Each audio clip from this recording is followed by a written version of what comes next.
They said the war would be fought with missiles and machines, but what they never expected was the war of truth. Today, you're not just watching another headline unravel, you're witnessing a moment that could change the course of history. Iran has spoken, not in whispers, not in retreat, but with a deadline so bold it shook the very ground beneath the world's strongest powers. This isn't just politics. This is the story of a nation refusing to kneel, a people rising through pressure, and a truth so raw that even the silence can't hide it anymore. Stay with me, because by the end of this video, you won't just understand what happened. You'll feel why it matters. You'll see how one decision, one voice, and one act of defiance could ignite a storm the world is not ready for. This is where the illusion ends and reality begins. When Iran gave America a deadline, it wasn't a bluff, a threat, or just another statement in a long list of diplomatic warnings. It was a moment soaked in history, built from decades of pressure, betrayal, sanctions, and silence. This deadline was a declaration that Iran would no longer participate in a game where the rules were written to keep it down. It was a line carved deep into the ground, not with arrogance, but with clarity. A line that said, "From this moment forward, we choose the terms of our dignity. Cross this, and you'll see what standing firm really looks like." For years, Iran watched as its words were twisted, its intentions misrepresented, and its sovereignty violated under the guise of global order. But still, it played the diplomatic game. It showed restraint. It tried to be heard in rooms where it was never truly welcome.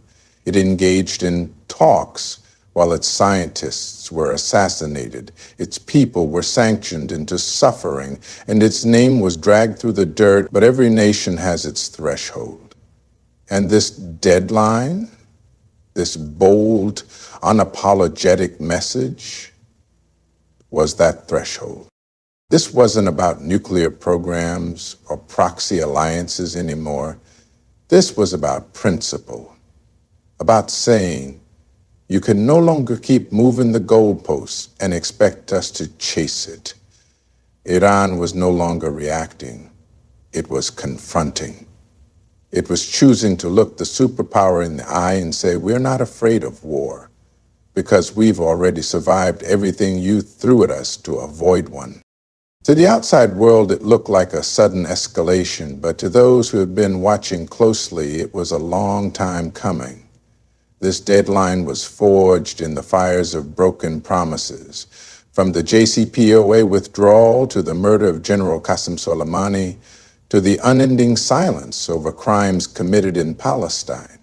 It was the voice of a nation that's been waiting, warning, and watching, finally rising to say, if you keep crossing lines, we won't draw them anymore. We'll defend them. And that's why this moment matters. Because when a nation with every reason to fear chooses to confront instead, the world changes. The atmosphere shifts. The illusion of control breaks. The balance of power tips. Iran didn't just give a deadline, it gave the world a moment of truth, a line in the sand that may very well shape the future of global resistance and redefine what courage looks like on the international stage. Iran has spent decades playing defense, from covert attacks on its nuclear scientists to crushing economic sanctions. From media propaganda to direct military confrontations, it has weathered every kind of pressure designed to force submission. And yet, through all of it, Iran remains steady, often calculated, waiting, holding back. But something has shifted. That patience, that restraint has reached its end. The tone has changed, the posture has changed. And now the world is witnessing a nation that's no longer content with just enduring. Iran is stepping forward, not recklessly, but with purpose. It's ready to lead the charge because defending itself quietly has brought no peace. And now it's time to expose the true face of those who have long tried to crush it in the shadows. This isn't just about retaliation, it's about reclaiming space, reclaiming the right to dictate the terms of its own security. Iran isn't sending empty warnings anymore. It's setting timelines, it's shaping the narrative, it's forcing the world to acknowledge that its tolerance was never weakness, it was strategy. A strategy that has now reached its next phase, taking control. Iran understands that silence invites further aggression, and in the absence of justice, strength must speak, not to instigate war, but to end the cycle of humiliation that diplomacy alone could never fix. There is a distinct clarity now in Iran's actions. No more subtle maneuvering, no more mixed messages. Iran is done playing on someone else's terms. It's done being the nation constantly on trial in Western eyes while the real criminals enjoy impunity. This readiness to lead the charge is not driven by desperation, it's born out of a growing confidence. Iran has built alliances, gained technological strength, and fortified its internal will. It's respected in places that once looked down on it. It's no longer begging for inclusion, it's commanding attention. What makes this moment so defining is that it reveals how much power lies in the decision to no longer wait. Iran has waited long enough for fairness, for dialogue, for truth. And now, by choosing confrontation when necessary, by stepping forward rather than shrinking back, Iran is rewriting the rules of engagement. It's telling the world that peace is not found in endless submission, but sometimes in decisive strength, that leadership doesn't always look like compromise. It sometimes looks like bold defiance when all other options have been exhausted. Iran is ready to lead not just in defense of itself, but in defense of every voice that's ever been silenced, every people ever told to stay down. Now, it's standing up. And history is watching. This moment between Iran and the United States is not just a military standoff. It's a mirror reflecting something far bigger. It's the story of power versus principle, of arrogance versus endurance, of injustice being confronted by a voice that refuses to stay silent. This isn't just about Iran firing back or drawing red lines. It's about a truth the world has avoided for far too long, that much of the so-called global order is built on double standards. The ones who speak of peace are the same ones dropping bombs. The ones who demand accountability turn blind when children in Gaza scream under rubble. And the ones who claim to defend human rights use sanctions as weapons that starve innocent people. In this clash, Iran becomes more than just a nation. It becomes a symbol of resistance, and its confrontation with the U.S. becomes the battleground between justice and hypocrisy. America has long positioned itself as the global police, the keeper of order, the voice of moral clarity. But Iran's challenge strips that illusion bare. When a nation that has endured so much stands up and says, "No more," the world is forced to ask questions it's been too afraid to face. Why are some nations allowed to build arsenals unchecked while others are strangled for the same pursuit? Why are some lives mourned globally while others are buried in silence? Iran's defiance is not just defiance, it's a spotlight. And that spotlight is blinding the world with a painful truth. The game is rigged, and the players are waking up. This confrontation has shaken the very idea that power equals righteousness. Because for once the oppressed are not cowering, for once someone is standing toe-to-toe with the bully and refusing to back down. That changes everything. It gives courage to those who have been silent. It gives language to those who have only felt pain. and it forces the world to confront a new possibility. That resistance is not terrorism, that standing up is not a crime, and that speaking truth to power is not a threat, but a responsibility. Iran's bold move exposes a deep fear in the hearts of those who profit from silence. Because if one nation can challenge the narrative, others might follow. If one country can say, "We won't play by your rules," then the whole illusion begins to crack. And in that crack, truth finds its way through. That's what this is really about. Not missiles or borders, but meaning. A fight between the empire of fear and the uprising of faith. A war between those who manipulate and those who finally refuse to be manipulated. In that sense, Iran's voice is more than resistance. It is justice, finally speaking, with a thunder the world cannot ignore.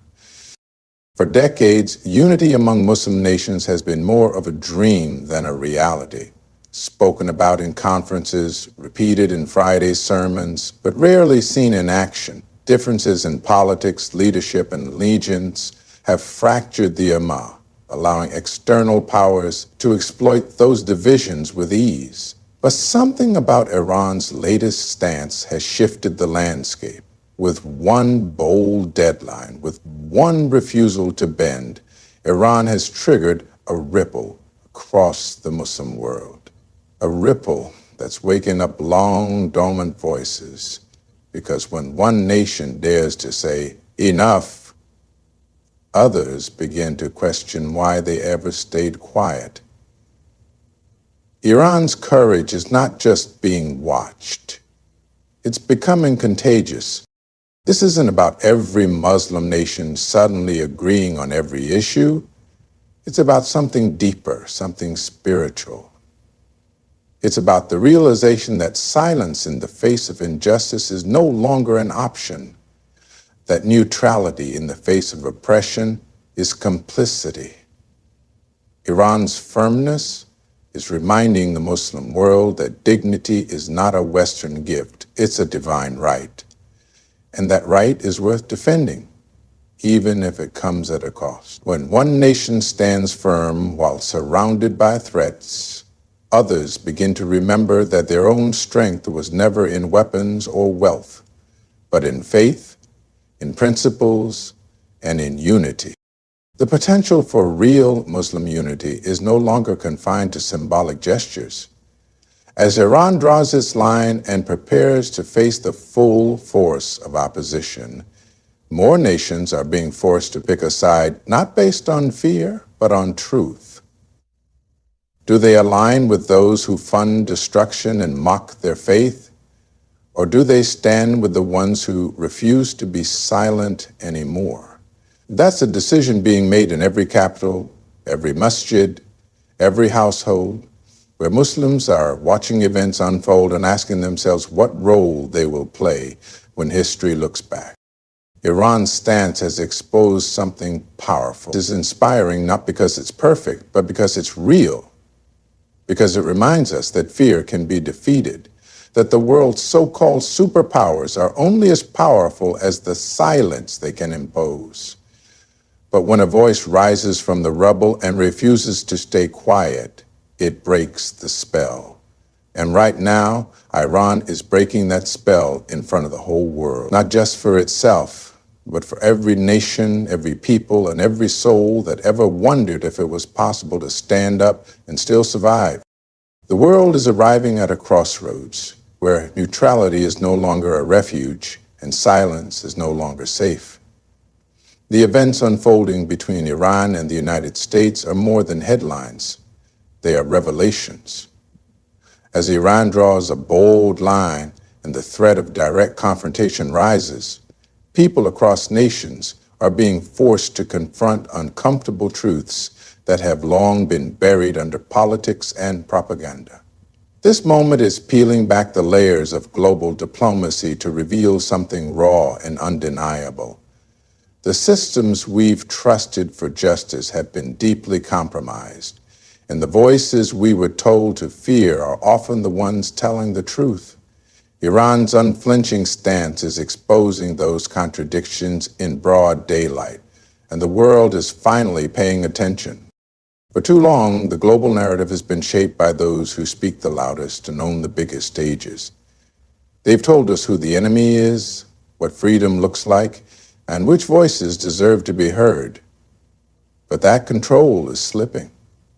Iran's defiance, its refusal to bow, its decision to set a deadline and hold firm, these aren't just political moves, they are acts of revelation. They force us to ask why injustice in some countries is headline news while genocide in others is barely mentioned. Why nuclear weapons in one nation are called necessary deterrents while the same ambition in another is labeled a global threat. Why some lives matter more than others based on the flag they were born under. This is the painful truth the Muslim world and much of the broader global South has long felt but rarely seen, so openly acknowledged. Iran's challenge is forcing the mask to fall off the face of global order. It's revealing that peace has often been dictated by the powerful at the expense of the oppressed. It's making it harder for nations to stay silent and for people to look away. Because this isn't just about military tension anymore. It's about a moral reckoning, about realizing that the structures we've accepted as fair have been anything but. That the rules weren't made to protect justice, they were made to protect power. Now, as Iran moves with resolve and the threat of direct war looms, the world is being called to a moment of clarity. Every bomb dropped, every deadline issued, every decision made from this point forward carries with it the weight of truth. A truth that can no longer be hidden, no matter how many media outlets try to blur it. Iran is not just defying a superpower, it is dragging global hypocrisy into the light. And whether you agree with every stance it takes or not, one thing is clear. You cannot ignore it anymore. The time for comfortable distance has ended. The world must now choose whether it will continue to protect illusion or finally face the truth, staring back at it with unblinking eyes. This wasn't just about Iran giving a deadline. It was about a nation that finally said no more. A line drawn in history, not with ink, but with courage. Iran stood up, not to provoke war, but to expose a lie, to show the world that silence cannot be the answer to injustice, and fear cannot be the foundation of peace. For too long, the powerful decided who was right and who was wrong, but now the voices they tried to silence are echoing across the globe, loud, bolder, unafraid. Iran's message isn't just for its enemies. It's for every oppressed soul who thought they were alone. It's for every nation that believed they were too small to speak. It's for the world to remind us all, truth doesn't need an army to be powerful. It just needs to be spoken. And once it is, there's no going back. So whether the world chooses confrontation or dialogue, submission or sovereignty, the game has changed. Iran didn't just challenge a superpower, it challenged an illusion. And now that illusion is crumbling and something new is being born, one truth at a time. Thank you for walking through this moment with clarity, with courage, and with your heart open. May the truth continue to guide you. May your voice never be silenced, and may you always stand where justice lives. Stay strong, stay aware, and above all, never fear speaking what the world refuses to hear. Good luck, and may your soul always walk with purpose. That a united Muslim voice terrifies those who rely on division to maintain control. When Muslim nations speak together, not in hatred but in justice, they can shake even the most arrogant empires. Iran is becoming a mirror for the Ummah, showing what's possible when fear is replaced with faith, when compromise is replaced with courage, and when ego is set aside for the sake of collective honor. The more Iran stands, the more that possibility grows. What was once a far-off idea, 40 nations standing as one, now feels closer than ever. Because unity doesn't always begin with meetings and treaties. Sometimes it begins with one nation saying, "We will not bow," and others finally lifting their heads to say, "Neither will we." For many years, America's greatest weapon wasn't just its military might or its financial influence. It was fear. Fear of punishment, fear of isolation, fear of being labeled an enemy of democracy. Nations obeyed not just because they agreed, but because they were afraid. Afraid of what would happen if they didn't comply. But today, Iran has stripped that illusion bare. It has stood through sanctions, cyber attacks, assassinations, economic warfare, and media defamation. And yet, it still stands, still speaks, still resists. That's what makes this moment different. Iran is no longer afraid, and when fear disappears, everything changes. The balance of power starts to shift, the narrative starts to crack. The voice that was once silenced begins to echo louder than ever before. Iran has endured every tactic meant to break it. Economic sanctions designed to cripple its economy only forced it to become more self-reliant. Covert operations meant to sabotage its infrastructure only pushed it to innovate and protect itself from within. Diplomatic isolation intended to shame it only revealed the double standards of the so-called global order. And each time Iran was hit, something extraordinary happened. It didn't break. It grew tougher. It grew smarter. It became immune to the intimidation that once silenced so many others. And now that immunity is showing, not just in Iran's words, but in its actions, in the way it confronts power without flinching, in the way it sets deadlines and stands behind them, in the way it refuses to compromise its dignity for the comfort of being left alone. America's biggest concern now is not Iran's weapons or alliances. It's Iran's example. Because when one nation shows the world that fear is a choice, others start to choose differently. Other nations, once too afraid to speak, begin to whisper. Those whispers turn to questions, and those questions eventually become defiance. Iran's strength is exposing a truth that the architects of control have worked hard to bury, that obedience rooted in fear can only last so long. Eventually, someone will stop being afraid. And when that happens, the entire structure begins to tremble. This isn't about one nation standing tall. It's about what that courage awakens in others. Iran's defiance